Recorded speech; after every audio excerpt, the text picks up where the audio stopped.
क्या प्रधानमंत्री नरेंद्र मोदी और भारतीय जनता पार्टी की सेवा करने के लिए हमारा जो मीडिया है वो तमाम हदें पार कर देगा? क्या आप जानते हैं दोस्तों, एक न्यूज चैनल है आज तक जिसका नाम है, उसने एक सर्वे किया 1947 से लेकर आज यानी 2022 तक जितने भी प्रधानमंत्री रहे हैं उनमें सबसे ज्यादा लोकप्रिय कौन रहा, इसको लेकर पूरी एक फहरिस्त बनाई गई है। सबसे पहले मैं आपको बतलाना चाहूंगा कि इस फहरिस्त में किसे कितने प्रतिशत मिले। जाहिर सी बात है, सबसे ज्यादा प्रतिशत मिले हैं प्रधानमंत्री नरेंद्र मोदी को, यानी कि 1947 से लेकर 2022 तक देश के सबसे ज्यादा लोकप्रिय प्रधानमंत्री हैं नरेंद्र मोदी, जिन्हें 44.5% मिले। उसके बाद बारी आती है अटल बिहारी वाजपेयी की, जिन्हें 17.2%। उसके बाद बारी आती है इंदिरा गांधी की, जिन्हें 13%। उसके बाद बारी आती है मनमोहन सिंह की, जिन्हें 8.3% वोट्स मिले। और सबसे कम वोट्स मिले हैं देश के पहले प्रधानमंत्री नेहरू को, जिन्हें मिले 5.4% वोट्स। मैं इस चैनल से एक सवाल पूछना चाहता हूं, अगर तुम में सोचने समझने की क्षमता अभी भी है, या हो सकता है तुमने चाटुकारिता में इन तमाम चीजों को गंवा दिया हो, यह किस तरह की तुलना हुई और आखिर इस तरह के सर्वे करने की क्या जरूरत है? प्रधानमंत्री नरेंद्र मोदी और नेहरू दो अलग अलग कालखंड में थे। प्रधानमंत्री स्वर्गीय जवाहरलाल नेहरू के सामने चुनौती थी कि देश को आजादी मिली थी, देश दो फाड़ हो चुका था, यानी पाकिस्तान का क्रिएशन हो चुका था।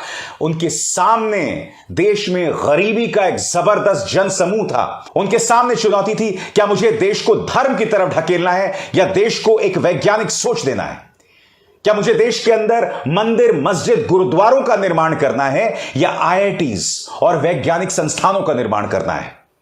मैं यह समझना चाहता हूं, यह किस तरह की तुलना है और यह तुलना क्यों की गई? क्या इसका मकसद यह था कि भारतीय जनता पार्टी की एक नए अंदाज में किस तरह से सेवा की जाए? मैं यह पूछना चाहता हूं, पहले प्रधानमंत्री नेहरू कई बार जेल गए। लल्लन टॉप का, इसी ग्रुप का एक डिजिटल प्लेटफॉर्म है लल्लन टॉप, उन्हीं का आर्टिकल मैं आपको पढ़ के सुनाना चाहता हूं। स्वर्गीय प्रधानमंत्री जवाहरलाल नेहरू, देश के पहले प्रधानमंत्री, कितनी बार जेल गए, और मैं पूछना चाहता हूं कि प्रधानमंत्री नरेंद्र मोदी कितनी बार जेल गए। आर्टिकल पढ़ के सुनाना चाहता हूं मैं आपको। गांधी के असर में नेहरू फ्रीडम स्ट्रगल में शामिल हुए। 1922 में पहली बार जेल जाने और 1945 में आखिरी बार रिहा होने के बीच वो कुल 9 बार जेल गए। सबसे कम 12 दिनों के लिए, सबसे ज्यादा 1041 दिनों के लिए। ऐसा नहीं कि राजनीतिक बंदी होने के नाते जेल में बड़ी अच्छी सुविधाएं मिलती हों, वो अंग्रेजों की जेल थी और उनकी सजा में सश्रम कारावास भी था। अब लल्लन टॉप, जो कि इंडिया टुडे ग्रुप का ही एक डिजिटल प्लेटफॉर्म है, उसके मुताबिक नेहरू कितनी बार जेल गए मैं आपको बतलाना चाहता हूं। पहली बार 6 दिसंबर 1921 से 3 मार्च 1922। दूसरी बार 11 मई 1922 से 31 जनवरी 1923। तीसरी बार 22 सितंबर 1923 से 4 अक्टूबर 1923। चौथी बार पर आते हैं दोस्तों, 14 अप्रैल 1930 से 11 अक्टूबर 1930 तक। अब आते हैं पांचवी बार। पांचवी बार नेहरू गए थे जेल 19 अक्टूबर 1930 से 26 जनवरी 1931 तक। छठवीं बार 26 दिसंबर 1931 से 30 अगस्त 1933 तक। सातवीं बार 12 फरवरी 1934 से 3 सितंबर 1935। आठवीं बार 31 अक्टूबर 1940 से 3 दिसंबर 1941। और आखिरी बार यानी 9वीं बार 9 अगस्त 1942 से 15 जून 1945। 9 बार देश के पहले प्रधानमंत्री नेहरू जेल गए देश के स्वतंत्रता संग्राम में। नरेंद्र मोदी जिस संस्था से आते हैं यानी आरएसएस, उसने भारत छोड़ो आंदोलन में ही शिरकत नहीं की। उसने सिंध और बंगाल दोनों जगह पर मुस्लिम लीग, जिन्ना की मुस्लिम लीग के साथ सरकार बनाई, जो पाकिस्तान के सृजन के लिए जिम्मेदार थे, पाकिस्तान के प्रणेता थे। प्रधानमंत्री नरेंद्र मोदी उस आरएसएस से आते हैं। क्या यह तुलना सही है?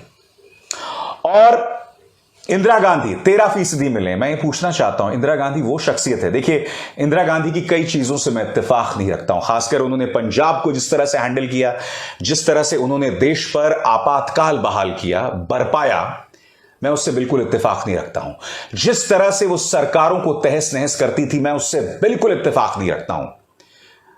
मगर ये वो औरत थी जिसने 1971 में पाकिस्तान को दो फाड़ करवा दिया था भारतीय सेना के चलते।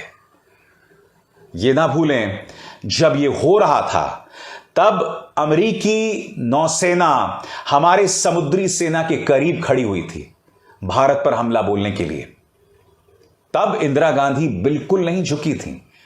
तब ये इंटरनेशनल मीडिया के सामने आकर उन्होंने ढेरों इंटरव्यूज किए थे कि मैं नहीं झुकने वाली हूं। अमेरिका कौन होता है मुझे सबक देने वाला, मुझे ज्ञान देने वाला? नहीं झुकी थी वो। हमारे प्रधानमंत्री नरेंद्र मोदी के मुंह से मैंने आज तक चीन शब्द नहीं सुना। 21 जवान शहीद हो गए थे। गालवान घाटी के आसपास ऐसे कई इलाके हैं जहां से 2-3 साल पहले तक हमारी सेना जा सकती थी, मगर अब नहीं जा पा रही है। यह ना भूलें, अरुणाचल प्रदेश के वो हिस्से जहां एक जमाने में चाइना का सिर्फ एक मिलिट्री पोस्ट हुआ करता था, वहां चीन अब अपने गांव बसा रहा है। ये तमाम तथ्य हैं जिससे हम ध्यान नहीं भटका सकते। डोकलाम, हमने दावा किया था कि डोकलाम, भूटान के डोकलाम से हमने चीन को पीछे खदेड़ दिया था 2017 में। आज वहां चीन जो है बाकायदा लंबे चौड़े स्ट्रक्चर्स बना रहा है और प्रधानमंत्री नरेंद्र मोदी पूरी तरह से खामोश हैं। क्या यह तुलना जायज है? देखिए, प्रधानमंत्री नरेंद्र मोदी अपने भक्तों के लिए एक बड़ा मुकाम रखते होंगे, हिंदू हृदय सम्राट हैं, तमाम चीजें। मुझे इस पूरे सर्वे में एक ही आपत्ति है कि ये तमाम प्रधानमंत्री अपने अपने जगहों पर अपने अपने काल से जुड़े हुए हैं और वहां उनका जो है उनकी महानता है। मसलन मनमोहन सिंह, ये ना भूलें कि 2004 से 2014 के बीच वो प्रधानमंत्री थे। ये वो दौर था जब दुनिया में आर्थिक मंदी आई थी, मगर उसका असर भारत पर नहीं पड़ा था। और जब मनमोहन सिंह की बात करते हैं तो सिर्फ 2004 से 2014 के बीच जो उनका किरदार था, सिर्फ हम उसकी बात नहीं कर सकते। हम ये ना भूलें 1991 में जब नरसिम्हा राव की सरकार थी, तब मनमोहन सिंह उनके वित्त मंत्री थे। तब देश में आर्थिक उदारीकरण का दौर आया है। आज जो इस देश का मध्यम वर्गीय परिवार अपने बच्चों को विदेश भेज पा रहा है पढ़ाई के लिए, फॉरेन यूनिवर्सिटीज भेज पा रहा है, और यही नहीं, जो विदेशों में जाते हैं छुट्टियां मनानी है इसलिए क्योंकि देश में आर्थिक उदारीकरण का दौर आया, जिससे कई मल्टीनेशनल कंपनीज आईं और जो देश का मध्यम वर्गीय परिवार है उसकी आर्थिक हैसियत बढ़ती गई। इसके पीछे नरसिम्हा राव और वित्त मंत्री, पूर्व वित्त मंत्री मनमोहन सिंह की सोच थी। यहां पर नरसिम्हा राव का कोई जिक्र ही नहीं है इस पोल में।